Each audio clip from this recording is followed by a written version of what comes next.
महादेव बहुत सुंदर भजन लिखल बानी।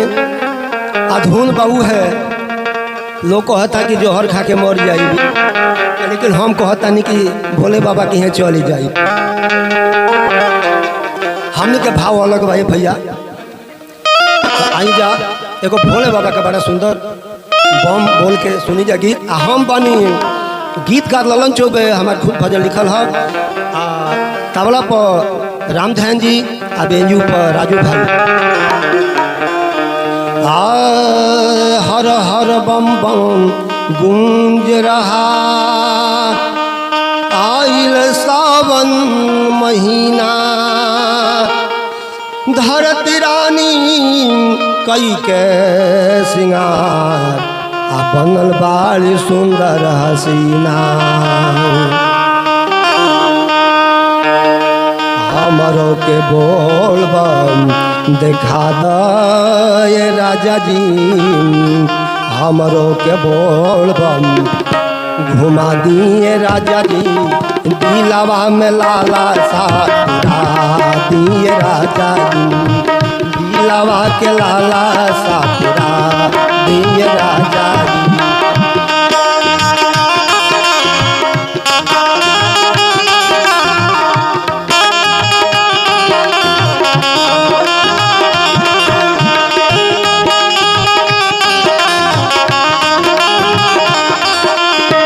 हमरो के बोल बम घुमा दिए राजा जी, दिलवा के लाला सा दिए राजा जी।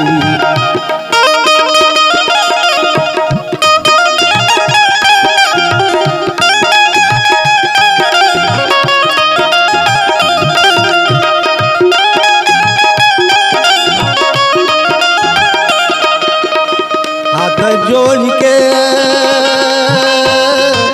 अरजिया, हाथ जोड़ के करिल अरजिया, राजा हमके बोल बता दीजी, दिलवा के लालसा गिरा दीजी।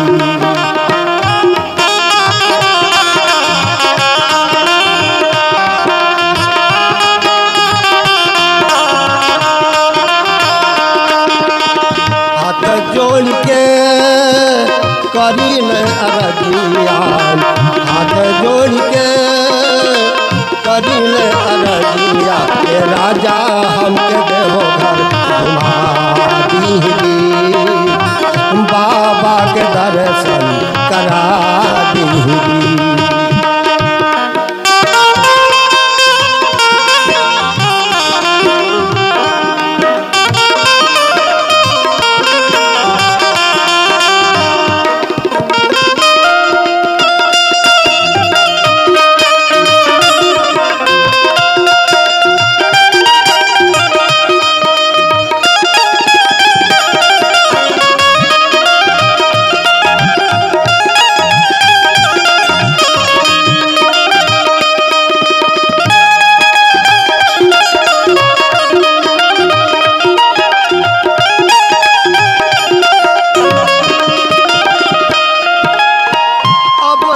मानव देव घर जाई, अब नहीं मानव देव घर जाई, बाबा के शरणिया में अरज लगाई, बाबा के शरणिया में अरज लगाई, अरज लगाई।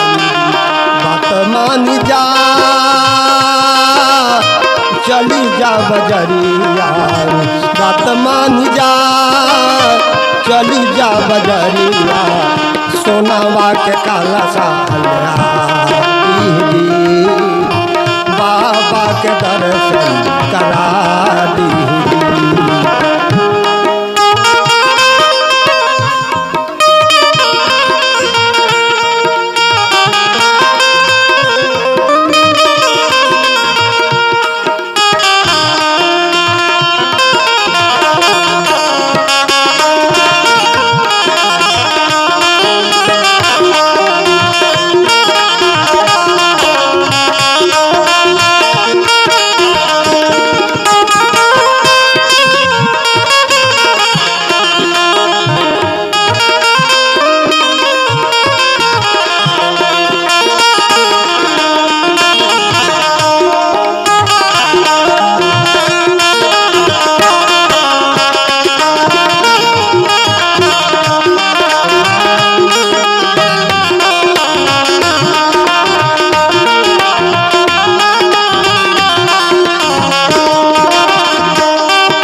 मचौले बात खानी सुन ले जे भोला बाबा बड़ा हई दानी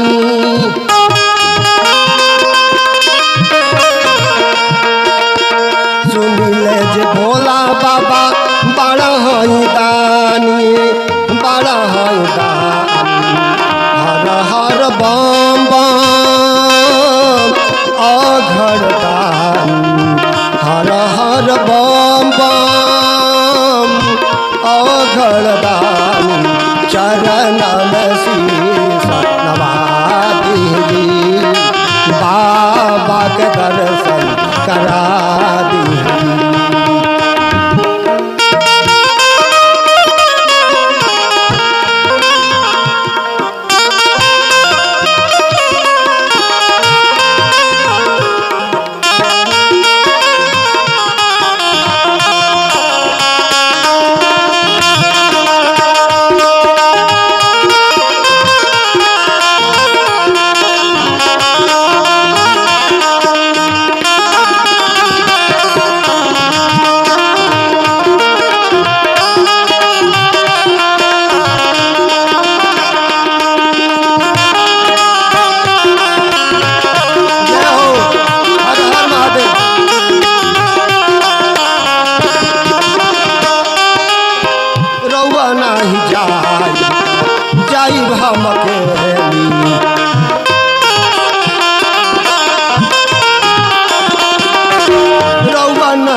संगवा में जात बारी सखिया सहेली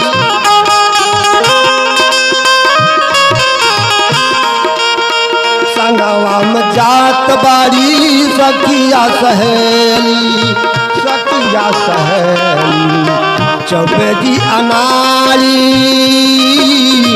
करल बिनतिया चौबेजी अनारी करल बिनतिया अयोध्या से कांवर मंगा दीजिए अयोध्या से कांवर मंगा दीजिए भोले बाबा के दर्शन करा दीजिए